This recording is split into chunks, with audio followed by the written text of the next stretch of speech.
Namo tassa bhagavato harahato samma sambuddhassa. Homage to the Buddha, the blessed, noble, and fully self-awakened one. So if you can imagine what it was like for the Buddha to leave his family. So he's 29, he's married, and he's just had a child born. So it's not as though he made a sudden decision, he's off. It must have been hanging around for quite some time. And I often wonder whether his marriage was in good faith. Bad faith, according to the philosopher Sartre, just to follow customs and not to follow what your heart's really telling you. And I'm wondering whether the birth of his child was like a crisis point where he realized he wasn't ready to be a father or whatever. But obviously, during that late youth, round about 25 onwards, there is usually a sort of an awakening to the fact that youth is passing. And for some people, it can be like an early midlife crisis. So he leaves anyway. I can't imagine he was happy about leaving, but determined to do so, perhaps just to taste the life of the samana, the recluse, the wandering recluse. And then he's what drives him is, of course, this urge to try and get beyond suffering. So that was the big theme of the age. Everybody was concerned about bringing suffering to an end. Some thought, well, if you practiced the jhana, these absorptions, that's where you ended up forever in these heavens. Others were materialists, They just said, well, when you die, you die. So he goes in search of teachers, and he's probably he knows them already, because one of the entertainments of the age was to go out into the park at full moon, and the full moon in the east is really almost like the sun coming out, and to listen to these debates where these religious leaders would try to better each other. So he was well into it, and we know that because after he becomes liberated, he's able to hold his own with his arguments and understandings. So he's well into the whole spiritual religious turmoil that was part of that time. And it was the same time that the Jain leader was there, and all the Upanishads, the Hindu scriptures began to appear. So it's an age of sort of an awakening. I was going to say a bit like ours, but I'm not sure about that. And he tries, of course, these various teachers, and the first two tell him how to get into these blissful states. And in both cases, he's good enough to become a teacher in that tradition. And in both cases, he leaves, because when he comes out of those states, he's back to being anxious, depressed, etc. So they've not answered some fundamental urge within him to find if there's an end to suffering, which I think for him would have been the end of rebirth, because it's there in the scriptures. He often talks about, and this is the end of becoming, right? Now you have to underline that as the end of becoming as a self, right? So then he tries this other form, this very hard ascetic practice, with the understanding, which I think was a Jain understanding. There's some hint that he was following that practice, that the soul, the eternal soul, was trapped in the body, and that the body was a manifestation of your bad karma. So when if you didn't have eyes, you wouldn't have lust. If you didn't have a tongue, you wouldn't have greed. So the idea was to draw the body down, and that was done mainly through fasting. And he got so thin, he said, he could hold his spine through his stomach. So if you try that, you'll see he was very thin. And at some point, if you can imagine it, he's there with 6 companions who probably have been with him all that time. So they're close mates, spiritual companions, all urging each other to be more and more ascetic. And at some point, he realizes he's not getting anywhere. It's just more suffering, he says. and he leaves. I mean, I'm sure that in all our lives, we've taken up something and then realize it's not working for us. And we've got to start again. We've got to go somewhere else. Got to find another way of spending life. So I can only imagine that he's pretty depressed in our terms. And we have the one biographical, well, no, it's not the only one. There's two fairly acceptable biographical points in his life that we know about.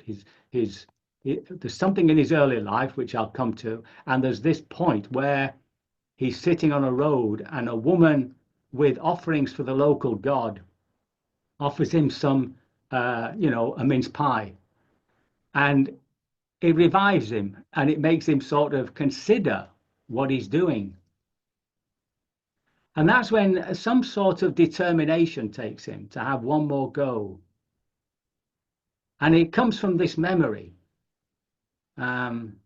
which is understood to be a real, true biographical moment, where he remembers watching his father doing a ploughing ceremony. And he remembers himself being concentrated and full of inquiry, full of a sense of curiosity. And I think that means that his whole approach completely turned around on itself. Instead of trying to get rid of suffering, he now turns towards it to find out what the cause of it is. And he finds himself a nice place near modern day Bodh Gaya. And there's a village close by where he can get some food. And he sits and he becomes liberated from suffering in his own terms. And such is his demeanor that when he turns up again to see his friends, because he thinks, well, who can I teach? And at first, he has that doubt about whether it's worth doing it. But then when he approaches his people, they first of all turn off. He's gone soft. They don't want to know him. But as he approaches them, they begin to see that there's something about him which has changed. And in the conversation that follows, which is in the Vinaya rather than in the scriptures, it's in the scriptures. He's constantly asking them, have you ever heard me speak like this before? So he's made a real profound breakthrough, and he's trying to get it across to them. And that breakthrough goes back to that childhood way of looking at things. So when we're born, we've already got it, It's there at birth, this ability to just receive. And it is said that during the first 4 months, it's just a catastrophe of information. We're seeing things, we're hearing things, and it's just coming at us. And there's no objectivity. We're sort of absorbed in the process. And that little baby knows very clearly what's pleasant and unpleasant. So you're born directly into that duality. And then it would seem after 4 months, you begin to push the world outwards. And the first object tends to be your carer, your mother. And so eventually, what was right in the head here, happening here, becomes out there, sort of pushing it out there, becomes an object outside. And we forget that everything we're observing and seeing is actually being put out onto the world out there. It's what we're seeing is what the mind is creating at this present time.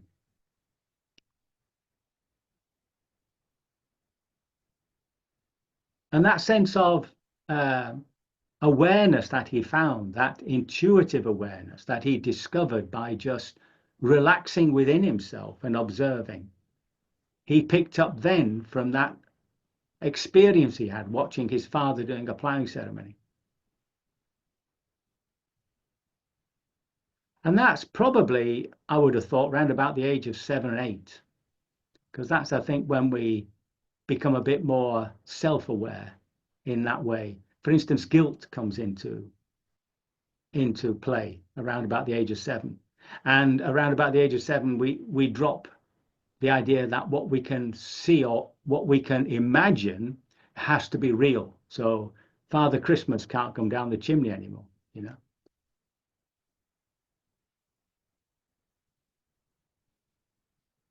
So this awareness that he then isolates from everything else that's in the body, all the senses, the consciousnesses that arise dependent on the senses, is that whole process of investigation is the process of liberation. That's what he discovered. That's what he's trying to tell us to do. And this word vipassana, which just means to see clearly, you know, to really look and see. And he's very clear on what it is that we're trying to investigate. It's not amorphous. It's not some funny, fuzzy idea. He says, have a look. He says, have a look at desire, this process of desire. And he gives us 3 models of a human being. Actually, there's another one too, but the 3 main ones are the 5 khandhas, whereby he deconstructs the human being as a cross section. So there's your physicality, and then your mentality is made up of your feelings, your perceptions, all your habits, which are made by us through acts of will. That's the important thing. They're conditioned and conditioning, and consciousness, which here means a screen upon which all the information lands upon. Yeah. And then he points out that the consciousness is dependent on the 6 sense bases. Right? There's the 5 obvious ones, which is your 5 physical bases, your eye, ear, nose, etc., and the mind itself, which is sensing your emotions and your thoughts. And then the final, which again is more like a cross section. And then he gives us a process, which is dependent origination. And he starts off with that sense of ignorance. And this ignorance isn't culpable. It's not as though, you know, that 4-month-old baby should have known better. It's just that's what happens to us. You know, we come in not knowing. That's the word, not knowing. And then we manufacture some idea of ourselves, a sense of me, you know, which concretizes round about the age of 3, so that you have a very little individual boy and an individual girl. And that's necessary. We have to start off with a self. We have to it has to be a stable sense of self, a good sense of self. Often in the scriptures, and especially in the Dhammapada, there's a whole section on being a good self, right? But once you've established it, once it's stabilized, then we've got to get, it's not that you get rid of it completely, it's just that you recognize that it's also creating a wrong relationship of identity. And that every time we come into the vipassana, we've moved our identity. So we have a physical identity sometimes, like when you bite your tongue and you're eating. Yeah, just for that one moment, you and that excruciating pain are one. And then you get angry with yourself, and then you become an emotion, and then you might reflect upon why it happened, and then you become your thought processes, and so on and so forth. And here in the Vipassana, we've accessed some place within us, this observer, this feeler, which also has a sense of self. And that's the one that has to be cracked. That's the last sense of self that has to be undone, you might say. In the discourse on not self, which is the 3rd discourse that he gives according to the tradition. So the first one is laying out the, sorry, it's the 2nd discourse, what am I saying? It's the 2nd discourse. The first one is just laying out the teaching, which eventually formalizes into the 4 Noble Truths. But and one person listening to that, one of his 6 companions, becomes what we call a stream enterer, right? He makes a break through that delusive idea of self. And then they all go off, seemingly, they all go off to get some food and they come back and have a bit of a lunch, have a rest, cup of tea. And then he gives his second talk centering on this anatta, not self. And it begins by saying, if I were the body, I could make it different, right? Right? If the hair on my head was mine, I'd make it grow, but it disappeared completely. What to do? And if this body and if these emotions were mine, I'd have total control over them. But obviously, we don't have that sort of control. If the sensations in my body were under my control, I'd be able to do something. Now, it's not as though we don't have some control, but it's very, very surface. Even if you think about your body, have we any idea at this moment what the spleen is doing? I'm not so sure I even know what a spleen is. All I know is you don't want to get rid of it, or try not to get rid of it. And then he talks about impermanence. And he says, if it's impermanent, how can it be me? So he's struggling with this word atta. So this was the word which was being used for an eternal self. It's the same word Atman in Sanskrit. So it's used by the Hindus or the Brahmins. It's not Hinduism as such yet, it's Brahmanism. We call it Brahmanism. It's used by other teachers, such as the Jain teacher, to point to something which is not part of this psychophysical world, right? Psychophysical material world. And the discourse is not saying we don't have a self. So remember, it does get confusing. Here, what the discourse is a pointer, which is saying, look, if there is this self, where is it? What is it? And the next point he comes to is impermanent. He says, well, if this self is meant to be an eternal soul, an eternal spirit in our language, if it's so, it can't arise and pass away. So even by investigating everything that we're experiencing as momentary experiences, we're beginning to understand that anything I experience can't be me. It can't be this soul. It can't be this permanent sense of self. Even the sense of self disappears when we sleep. So I can't be that either. So it was really trying to point people to really investigate whether there was this sense of, whether there was this eternal soul. And it was this process of investigation which is the liberating factor, right? So this is the path, you might say this, the specific path of the Buddha was the process of investigation. And then, of course, he says, if something arises and passes away, and you're clinging on to it, then it's going to cause suffering. And that's the dukkha. Yeah. In a later way of explaining that, he talks about the three types of suffering. So there's the suffering of reactivity, dukkha, right? Life has suffering whether we like it or not. But how we relate to that, the unpleasantness of life, that also causes suffering.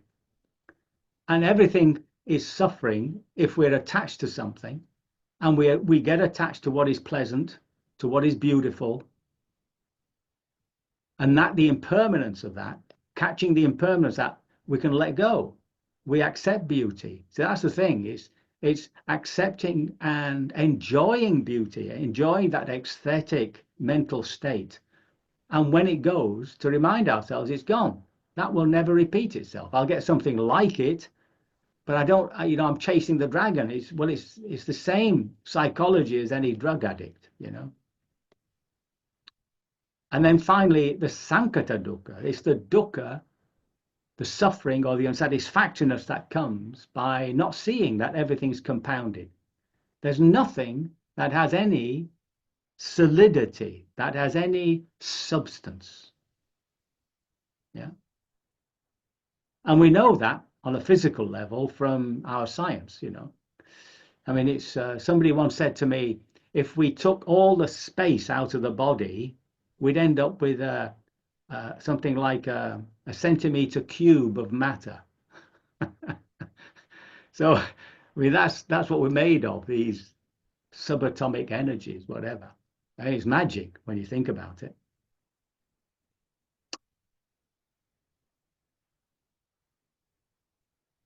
So it's investigating these three characteristics that lead us to discover within ourselves something which is not part of that process.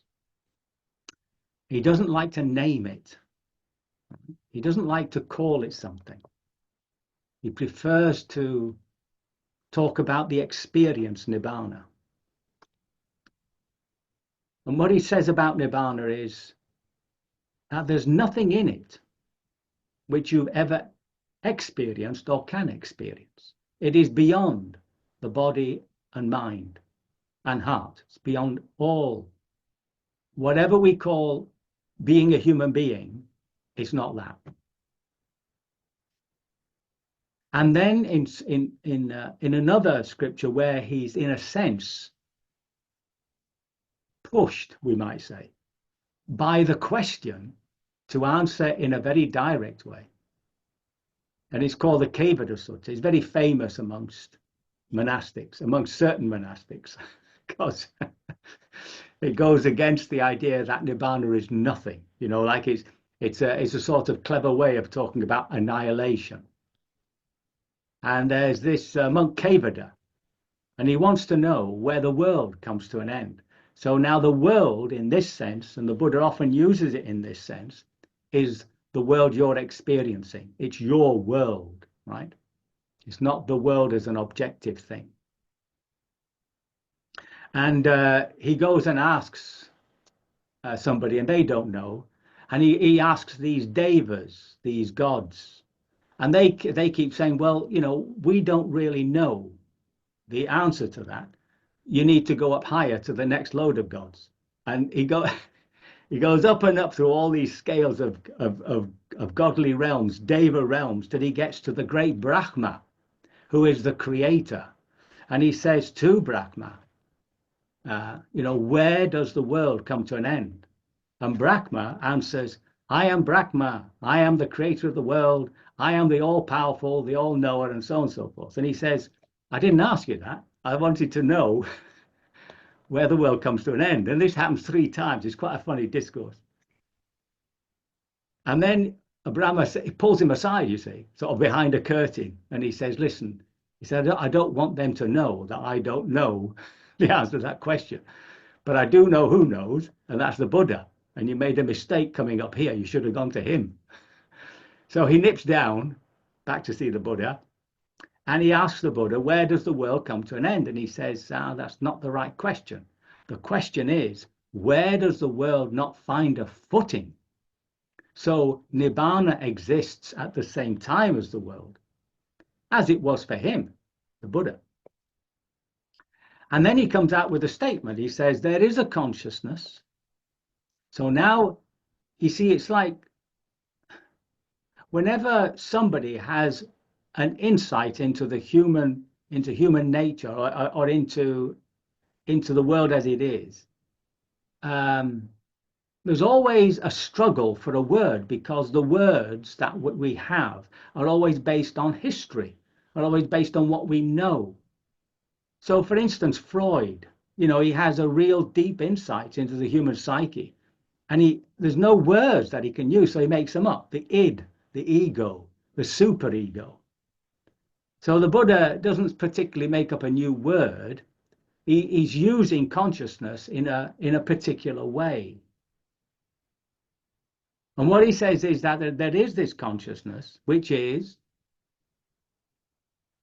non-manifestive. And what he means by that is you won't find anything that the 6 senses offer us.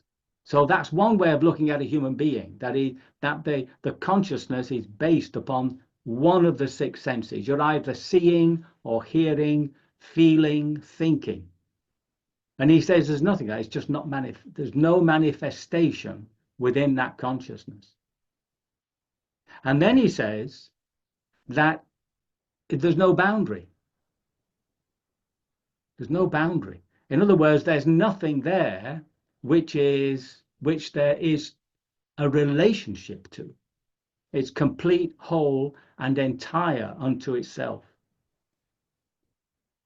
And then he says it's full of light. Right? And that's one experience, an experience of Nibbana. So that's our aim.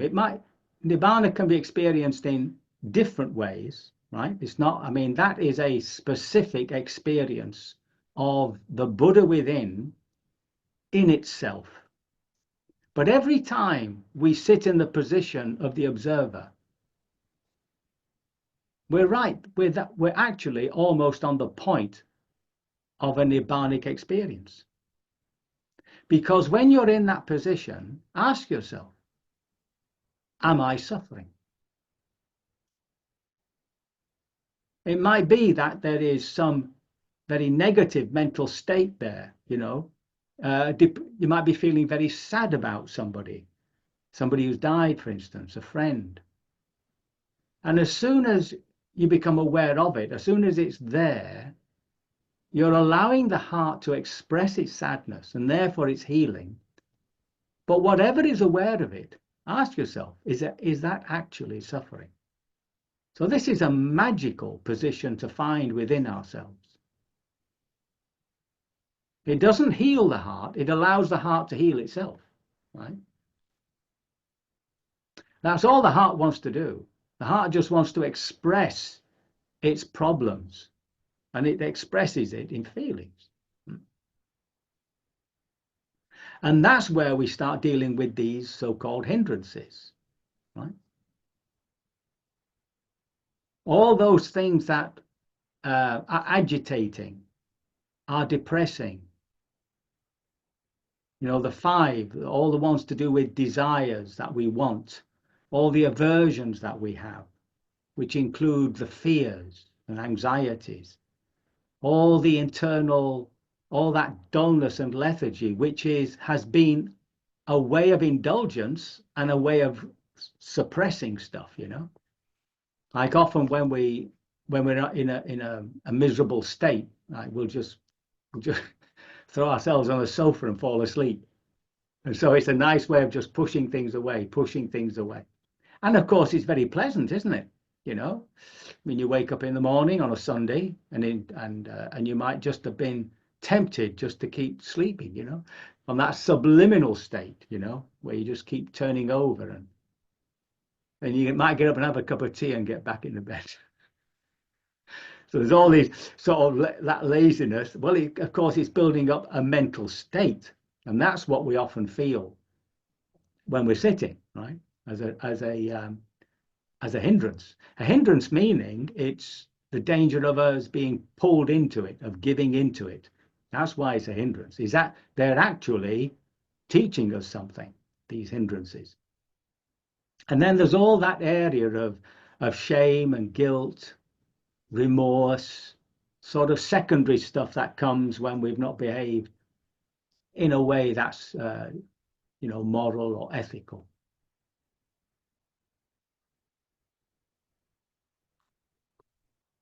And there's also included in that the sense of just that restlessness, a restlessness, which can be physical, it can be emotional, it can be mental, it can be the three of them.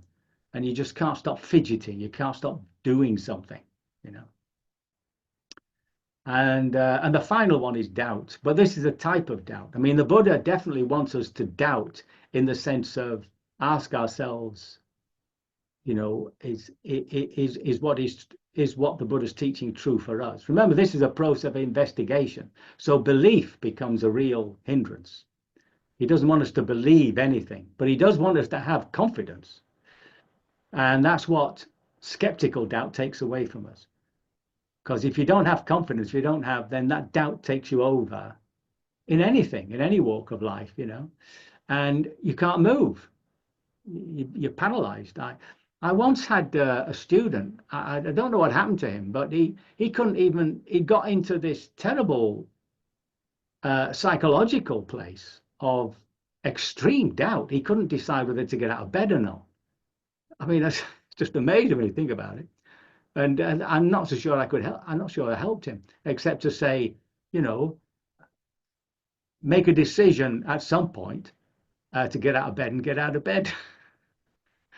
But he didn't. He couldn't motivate himself. It was very, very strange. Unfortunately, I lost contact, but I presume he's found a way out of that. You know.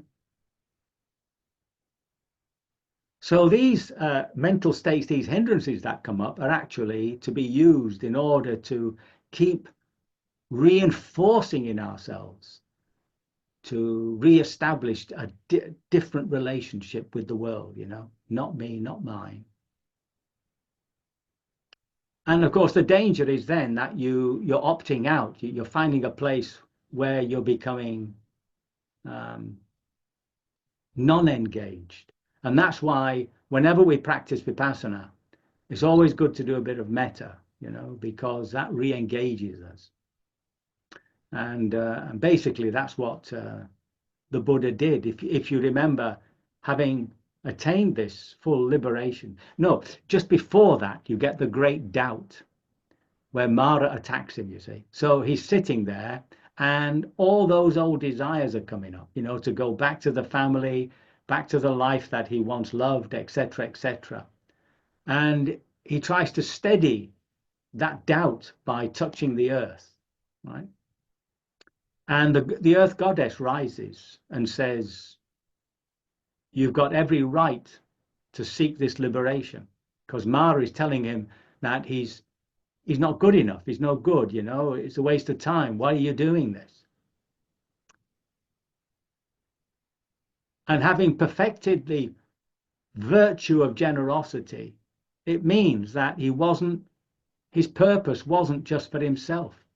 It was actually to try and recognize that if he found it, he could help everybody else. And that was his engagement. That was what gave him that courage to just break through.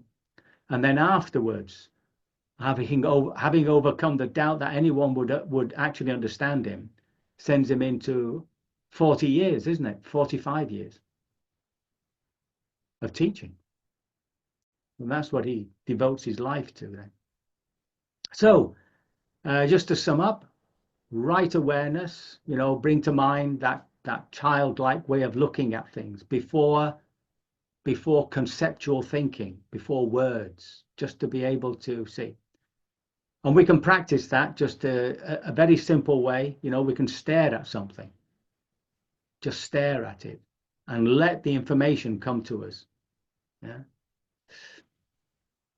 And what it is we're actually investigating, these three characteristics, and to use the 5 hindrances as ways of seeing these 3 characteristics. And slowly but surely, you know, I'm sure you've all experienced life getting a little bit better because of our practice. Just a little. So abandon progress, right? That's a poison, honestly, it's a poison. I always get, you know, students saying, I'm not progressing, or where am I going? You're not going anywhere. You're staying right here and you're observing process. And in observing process, that is the process of liberation. To see and understand how things have come to arise. That's the Buddha's sentence. So I can only hope my words have been of some assistance, and that by your devotion to practice, you will be liberated from all suffering sooner rather than later.